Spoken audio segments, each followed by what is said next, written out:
आज मंत्री ले जाकर के पहुंचे हैं प्रहलाद को, इतने ऊंचे से टेला पर खड़ा किया है मिट्टी का, उसी पर जब खड़ा किया है तो आज जैसे ही धकियाने के लिए हुए हैं, डालने के लिए हुए हैं, आज प्रहलाद ने भगवान का ध्यान किया और जैसे ही उन्होंने धकेला मारा है, प्रहलाद नीचे चले आ रहे थे। भगवान ने देखा हमारे भक्त के साथ में ऐसा हो रहा है, भगवान जाकर के पहुंचे और जैसे ही रास्ते में तब तक गिरते चले आ रहे थे, भगवान ने प्रहलाद को गोद में ले लिया और जब गोद में लिया है तो आराम से नीचे उतारा, जवाब दिया है कि जाओ प्रहलाद, अब तुम महलों की तरफ जाओ। प्रहलाद जाकर के पहुंचे हैं, हिरण्याकश्यप की कचहरी लगी रहे, वही पहुंचे, कान लगे पिताजी राम राम। सोई हिरण्याकश्यप कान लगे, अब उम्र हो ही जाए। जब अब तो पिताजी जो हमारे जिसके साथ हम भगवान है, तो भाई कौन भला मार सकता है, तुम्हारी औकात का जो मान लो। जवाब दिया ठीक है कोई बात नहीं, अब हम तुझे मारेंगे। इधर मारने की हिरण्याकश्यप तैयारी कर रहा था, तब तक मेरे भाइयों जवाब दिया इसे फांसी लगवाए देंगे हम यहीं पर। जब तक तैयारी हो रही थी तब तक उसकी बहन बोई जिसका नाम था शेखा, शेखा आई कहने लगी है कि भैया क्या बात है। जवाब दिया है कि है शेखा, ये राम का नाम नहीं भूलता है।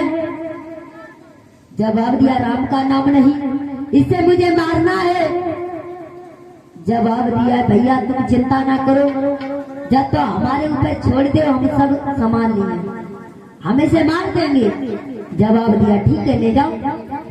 आज शेखा लेकर के चली है, क्योंकि शेखा जो थी वो अग्नि को मतलब यानी अग्नि जला देते थे तो अग्नि में बैठ जाती थी। उसके पास एक ऐसा चीर था जिस चीर को ओढ़ करके बैठ जाती थी तो अग्नि उसका कुछ नहीं कर पाती थी, जो शीतला मैया ने उसे चीर दिया था। तो आज मेरे भाइयों जब होली आज गाय शेखा ने इस बात की चिंता मत करो, तो आज शेखा प्रहलाद को लेकर के चली है और जैसे ही आसे पासे लकड़ियों को धरवाया, उसी लकड़ियों के बीच में प्रहलाद को लेकर के बैठी है और कहने लगे प्रहलाद क्या बात है बुआ, तुम हमें क्यों मारना चाहती हो। जवाब दिया मैं तुझे आज मार देंगे, क्योंकि तुझे नहीं मालूम है हमारे भैया को तूने परेशान करके रख दिया है। तो जवाब दिया बुआ तुम्हें नहीं मालूम हमारा ये पिता कैसा है।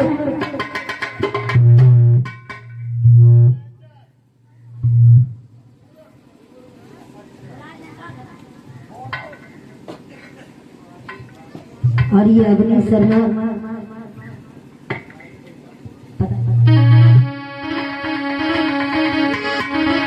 आज जवाब दिया है बुआ, और क्या बोले हैं प्रहलाद कि बुआ भूपा को मारे हैं, दो सगे भैया तुम्हारे हैं, और बुआ चाचा को मारो है पे सागे बबुला हमारे हैं।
है कि बुआ तुम्हें नहीं मालूम, फूफा को जिसने मारा है किसी और नहीं।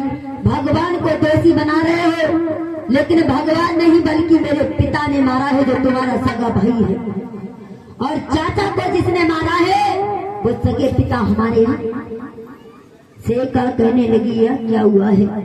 आज सेका ने मेरे भाइयों जो शीतला चीर था वो प्रहलाद को उड़ा दिया और अग्नि को प्रकट किया है। तो जो सेका थी वो उसी चिता में जल गई और प्रहलाद बच गई। और जब जैसे ही चिता में जली है तो जहाँ के छोटे छोटे बालक थे वहाँ के वो आज धूल को वहीं पर उड़ाने लगे हैं। जो इनका एक नाम पड़ा है होलिका। जो हम और आप लोग जो होली के टाइम पर कलर गुलाल उड़ाते हैं, जो बच्चों ने धूल यानी कि जो रात थी उसी को उड़ाई थी, भाई हम तुम ये धूल को यानी कलर को उड़ाते हैं। तो इनका एक नाम पड़ा था होलिका। तो आज मेरे भाइयों प्रहलाद बच गए हैं। जैसे ही आंगन में आए हिरण्याकश्यप ने देखा है कि जो अभी नहीं मरा है तो आज जवाब दिया इसे हम मारेंगे। आज गर्म खंबे को करवाया है, उससे जैसे ही कहा है कि इससे हम तुझे मार देंगे। तो आज मेरे भाई प्रहलाद ने क्या देखा है कि उस गर्म खंबे पर एक चींटी रिंग रही थी। इतना गर्म था वो खंबा, लेकिन उसमें एक चींटी रिंग रही थी। लेकिन भगवान ने सोचा कि अगर मेरा भक्त घबरा गया तो क्या होगा। छोटा सा रूप बनाया चींटी का, उस खंबे पर जब रिंगने लगे हैं तो आज प्रहलाद कहने लगे जब इसने चींटी का कुछ नहीं हुआ तो हमारा भला क्या हो सकता है। आज प्रहलाद जा करके उस खम्भे से भिड़े हैं तो उन्हें इतना शीतल हो चुका था वो खम्भा जो कि बर्फ को भी उसने फेल कर दिया था। तो आज मेरे भाइयों जैसे ही किया है तो आज हिरण्याकश्यप कहने लगा इसे हम ही मारेंगे। अब आज उसी खम्भे से बांध लिया है।